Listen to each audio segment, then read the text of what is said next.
Hello, everyone, and welcome to GamersLedge.com E3 coverage 2015. I am joined, of course, by Matt this Howdy. evening. Say one more time because it didn't. Howdy. There you go. We are just finished up with the Bethesda press conference, the first one that kicks off this half a week's worth of coverage.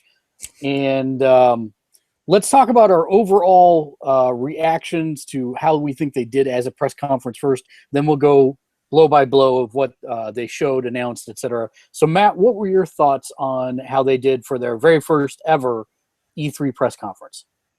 I think they did very well. I think they stuck to the basics, which I think for your first outing is good. You know, they had a good game plan going in. They knew what they wanted to show.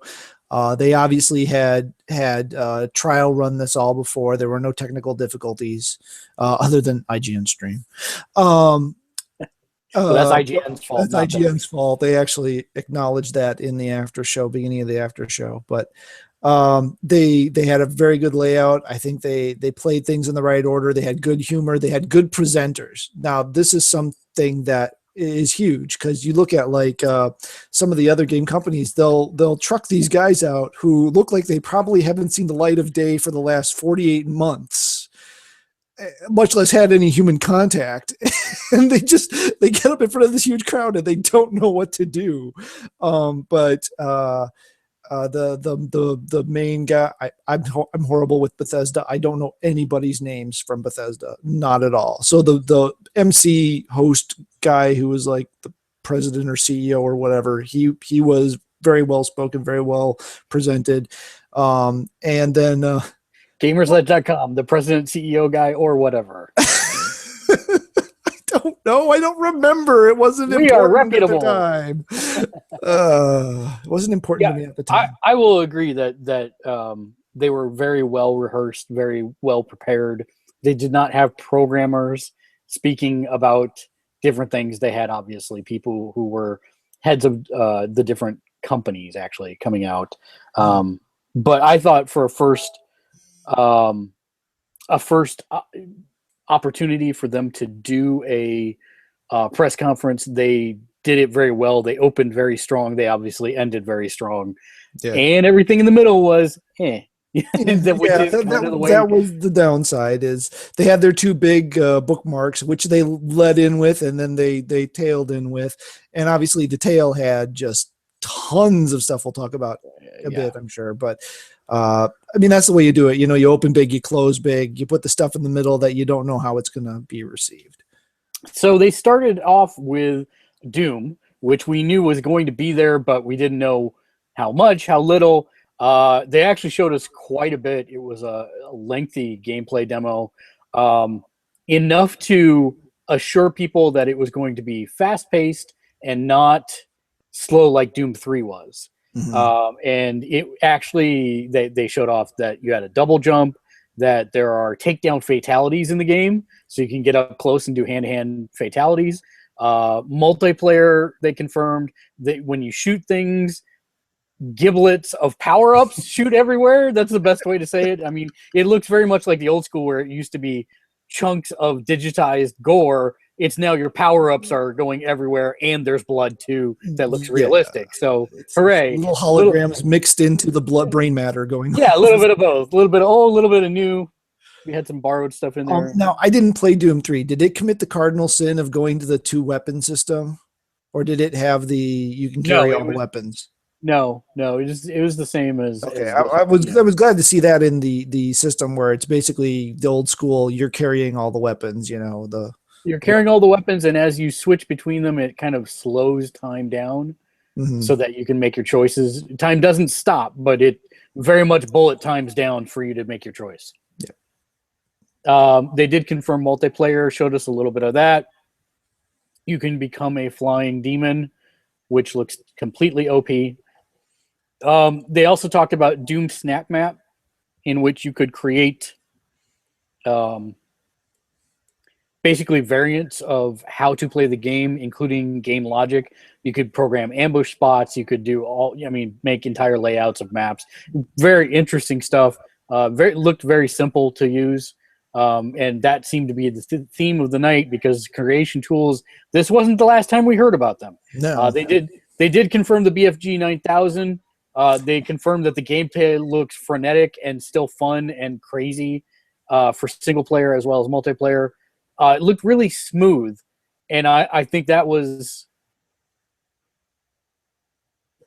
It looked fun in a way that really harkened back to the old school. It gave me a very old school vibe, but not in a bad way. Not like it was old and they just built on top of it. They found a way to infuse what they're doing with that old nostalgic feeling of playing Doom 2. So that was kind of cool. And then, of course, after they piggybacked off that, the announcement of Bethesda.net, which is exactly the same as Battle.net, but for Bethesda as opposed to Blizzard. Pretty much, so, yeah. And this whole, and that's how I want to snap.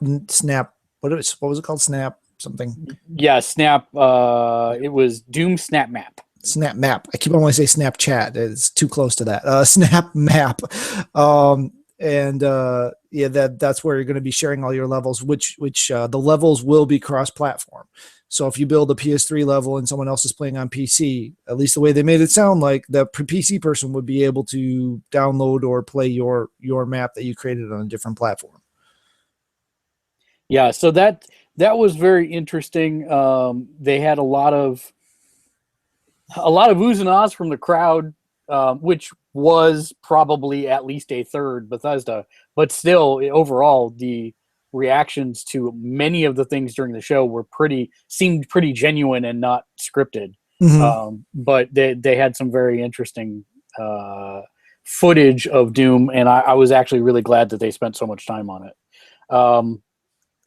After that, they kind of went into what I would call the 5 minutes of I really didn't care, and that would be Battle Cry. BattleCryTheGame.com if you want to alpha access, global alpha access. Not much to say about it. It's an online squad-based melee kind of game, and holds nothing for me personally. But what did you think about it, Matt? Maybe you saw something I didn't. They made a statement before showing this game about selecting it specifically to bring into the family because of something they saw. I don't think anything we've seen about it has shown what that something is yet.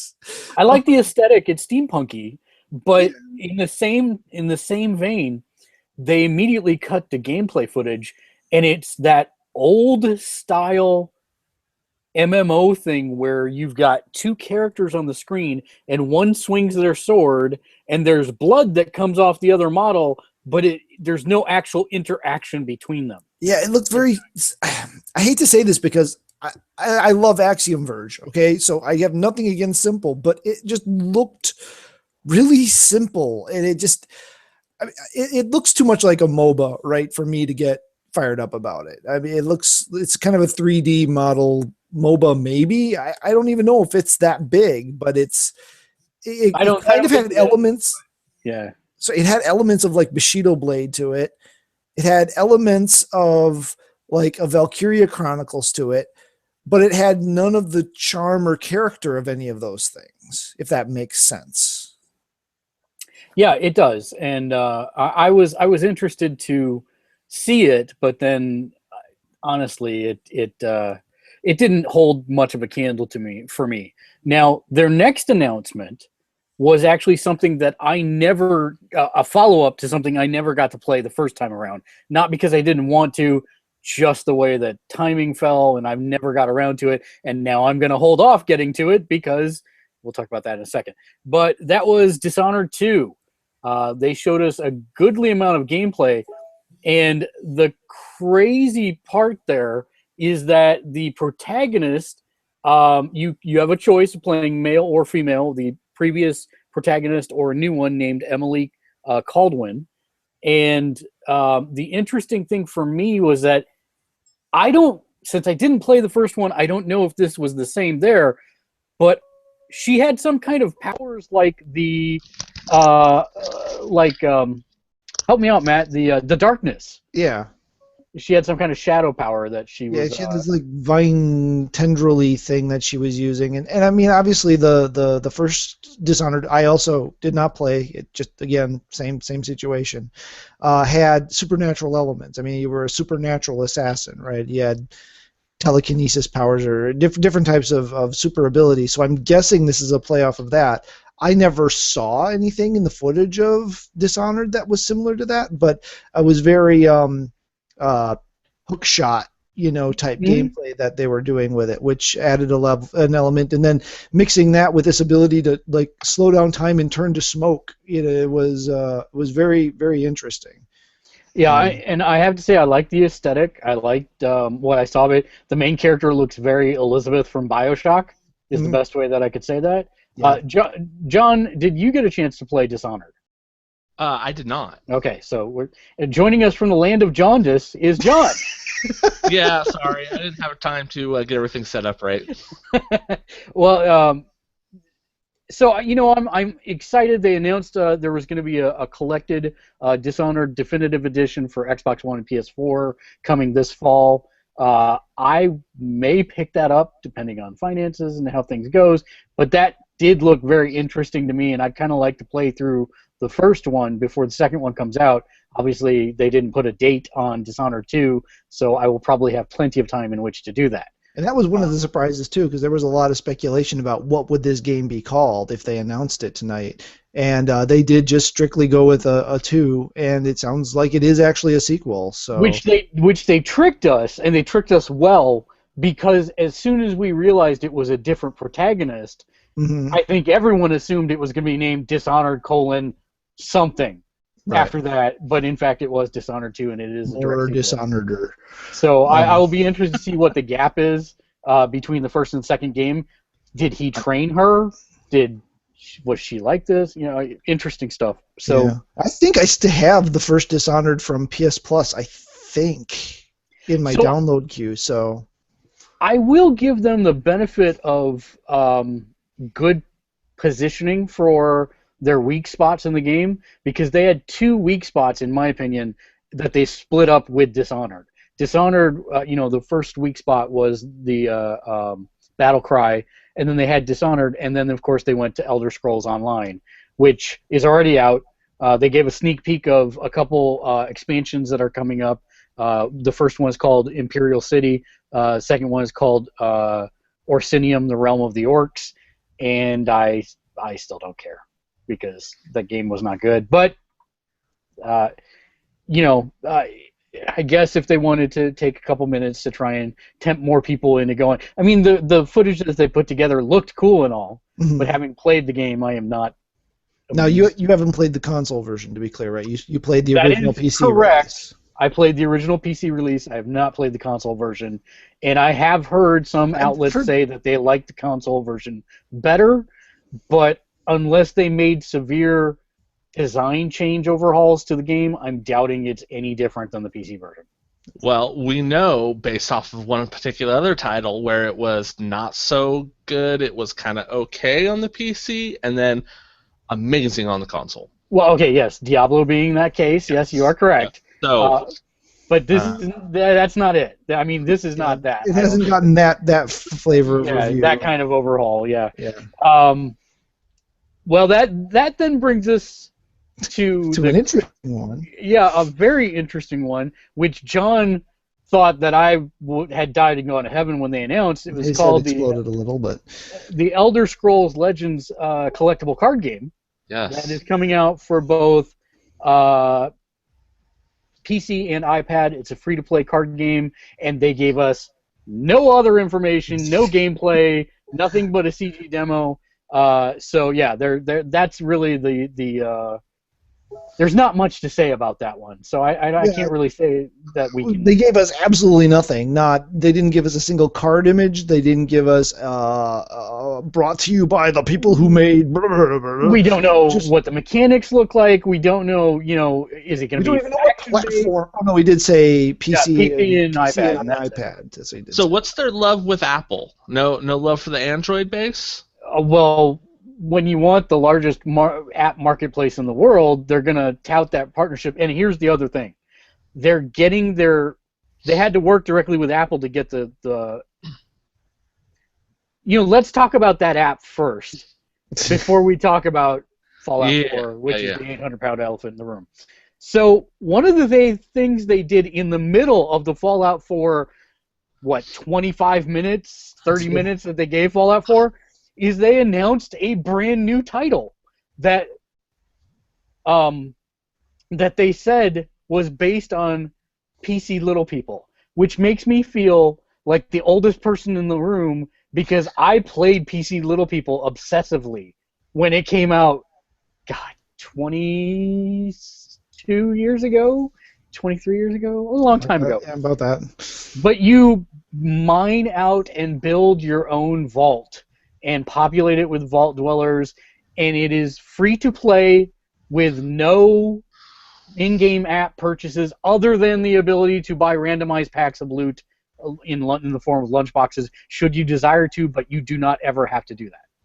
No stamina bar, no time walls, no paywalls. gems, no coins. Oh. Is genius on their part. Amazing. You don't even need to be online. Yeah, that's the crazy part. So that they also announced that's available tonight. Now, as of 2 minutes ago, I checked in Bethesda's blog where they said, "Oh, go to our blog and you can get the link there." No, Bethesda's blog is completely offline because as soon as they even mentioned that, I started going there and it says it's not online. What would you like to do? And I'll be like, watch, point, and laugh. That's about the total of it. It's still not on the iTunes store, so if it is available, there's no. I don't think there's a direct way to get it besides Bethesda's blog, which is no longer working. So that's still not up yet, but it will be up shortly, I'm sure. So let's talk about Fallout 4, though. Man. My head exploded. They gave us a lot to chew on. Yeah. They announced although so very little of it was actually the core game. Yeah, that's really kind of the impressive part in my mind is they spent more time talking about optional things to do in the game than just about anything else. What they did show us was that the game starts pre-nuclear war. You play through the fall of mankind, and then you somehow survive for 200 years in it has to be a cryogenic state or something because you look exactly the same age. You're the only survivor of Vault 111, and you somehow make your way to the surface, and you have to go from there. They showcased the dog gameplay, really easy to use contextual commands. You know, if you see a wrench in the distance, you can tell the dog, go get that wrench, and he'll go do it. They showed a little bit more about the Pip-Boy, which before we talk about the other thing about the Pip-Boy, let's talk about the redesigned interface for the Pip-Boy. I think it looks fantastic. Love it. Love it. If you're looking through your list of weapons, you get 3D virtual models of the weapons rotating on the screen. Lots of animation as you're working and interacting with the Pip-Boy. That looked great as well. And then the big thing is they said you can find game tapes for the Pip-Boy, which allow you to play games like, what did we see? We saw Donkey Kong. Well, of course, it wasn't called Donkey Kong, but I don't know how they're not going to get sued for that. Donkey Kong and then Missile Command, and I'm sure there'll be more out there. But then they announced the Collector's Edition, which is, of course, going to be bought by... I mean, I have the last Collector's Edition, so the lunchbox is sitting on my shelf over here. But a real-life Pip-Boy that you can then insert your phone into, use a special app, and actually have it be a second screen experience for controlling your Pip-Boy in game. That's some amazingly good marketing right there. Yeah. I'm guess. Go ahead. I'm not one to buy those kind of things. That's just not me. But I am 100% down for getting that. That was amazing. The best line of the evening. As long as you're, by the looks of it, an iPhone 6 owner, or a phone that happens to have the exact same dimensions as the iPhone 6. True, but they never actually said that part because they didn't say that, but it fit in there pretty snugly, and what it showed was, by my estimate, an iPhone 6. Yeah, we'll see. I'm sure they won't be. I'm sure there'll be some kind of way to. I'm not. Well, he did say that app was accessible on Android, so it was accessible on Android, and obviously you don't need the ARM piece to play use the app or use the second screen experience. So yeah, but seriously, who's not going to do that? I would at least a few times until my wife caught me, and then I'd probably never do it again. I think we're talking about different things. Maybe, but the point is. The point is that I expect this to be. I don't care if it's $150 or $200. I'm gonna have that damn Pip-Boy. I have been buying more collector's editions lately because they have been putting stuff in there I actually care about. And I think the best line of the conference was directly after they revealed this and talked about how it worked. He says, "We know it's gimmicky, but as far as gimmicky goes, we think it's the best effing gimmick that's ever been come up with." I love that. That was a great line. Yeah. So then they got down to the nitty-gritty about Fallout 4. They then spoke about another optional system that you can do, which is scrapping every item in the world and then rebuilding the world however you like, a la Walking Dead. You can create a community, create defenses for the community, and it's almost as if it's its own tower defense minigame. Yeah.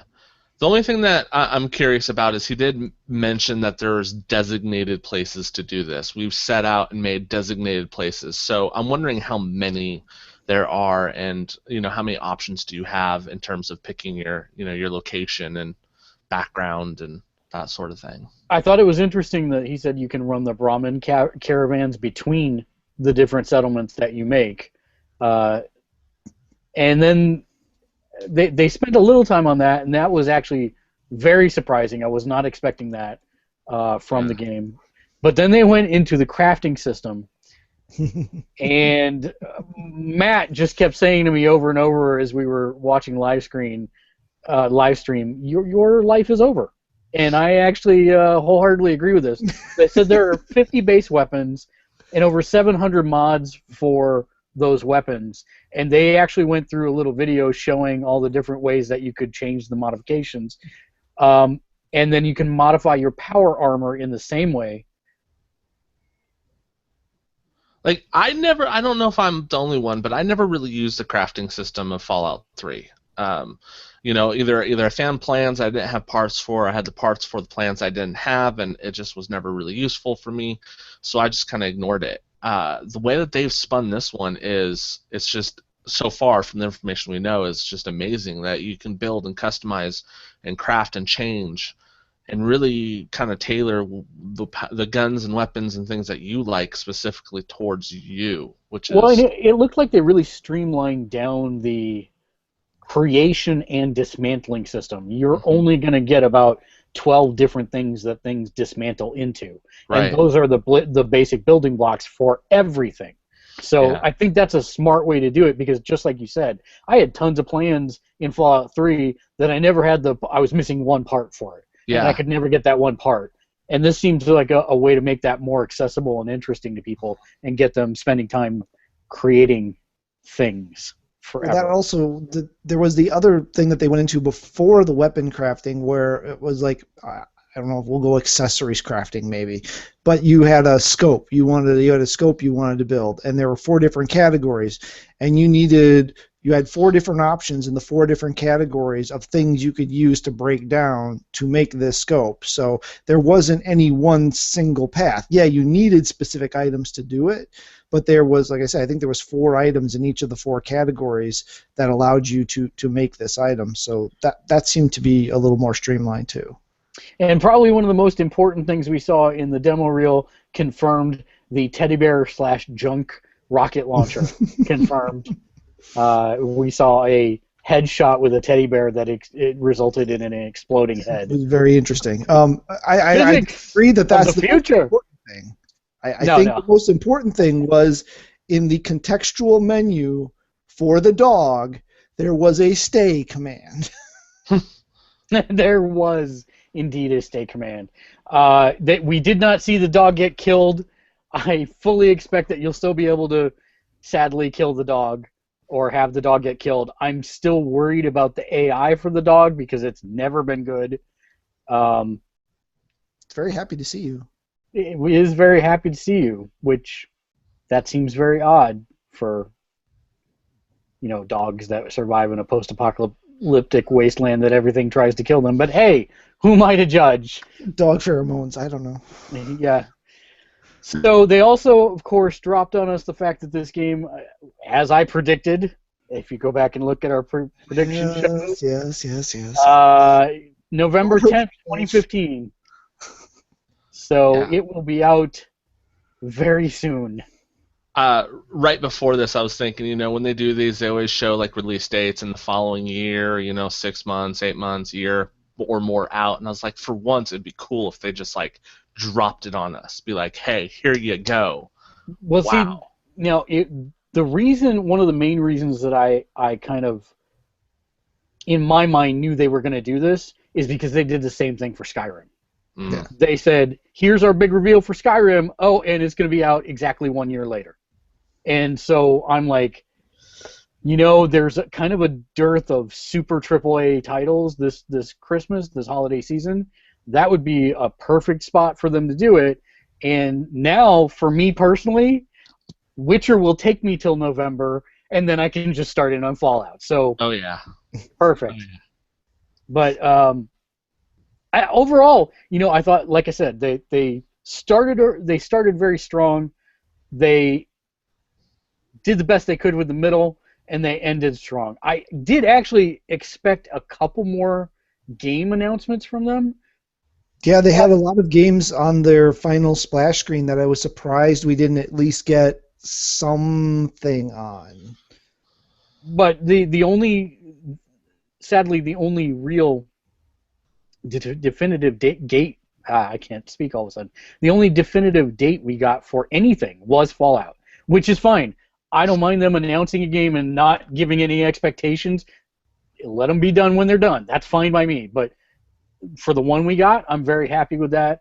I think that was a nice surprise for everybody. If this is the tone of the E3 press conferences, if this sets the tone for the rest of the press conferences, I think it's going to be a fantastic couple of days for us reporting on what's going on out in LA.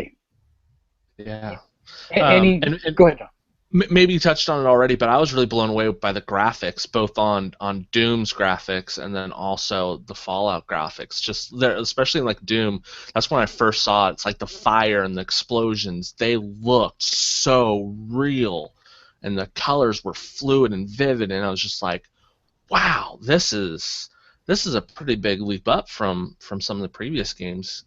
What I had really hoped they would have done was told us what we were watching it on, because I have a feeling Doom was a PC, and sure. Yeah. I have a feeling that Fallout 4, though, I think it was actually the PS4, because just certain things I noticed in the fidelity of different things, it looks really nice, but at the same time, parts of it look really crappy, and that's okay.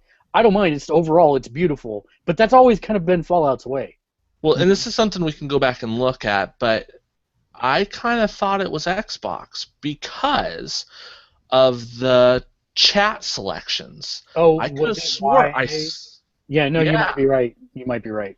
I thought I saw the now Xbox that you mention buttons. It. Yeah, now that you mention it. Well, and if it looks like that on Xbox, that means it's just right? like even better on the PS4. So yeah.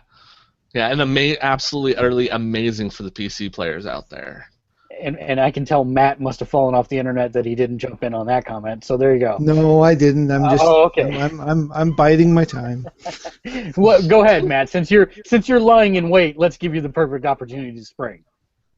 Oh, I'm really waiting. I'm playing the long game. I honestly don't know what comment you think I was gonna leap on. The one about if it looks this good on an Xbox, then it will look even better on a PS4.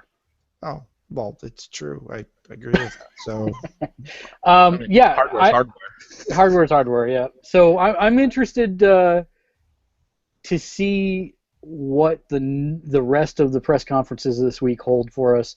Overall, like I said, I think Bethesda did a great job with all their presenters. So if we can keep that kind of caliber of presenter moving through everybody else's press conferences, it's going to be a really slick year.